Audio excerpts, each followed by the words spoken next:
رمضان مبارك وكل عام وانتم بألف خير. مني أنا علا فراح ومطاحن السلام. وصفتنا اليوم خطيرة، الفريكة بالدجاج. أكيد أنا استخدمت فريكة السلام، فريكة كتير رائعة وزي ما شايفين شوفوا لونها وكيف مفلفلة. أول خطوة راح أحط الدجاج بالفرن. حطيت على الدجاج خليط أنا كنت عاملته وراح أكتب لكم إياه أكيد في المقادير.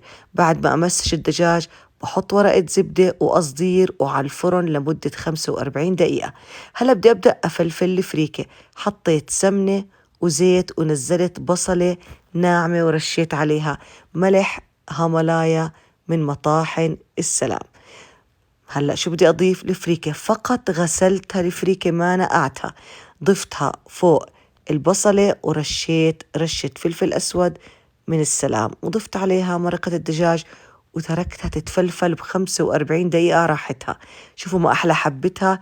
ضفت الدجاج المحمر بالفرن، رشيت لوز، وشوفوا ما أجملها على سفر رمضان. إن شاء الله تكون الوصفة عجبتكم. رشة البقدونس بتعطي شكل كتير حلو بصراحة للصحون. كل عام وانتم بألف خير.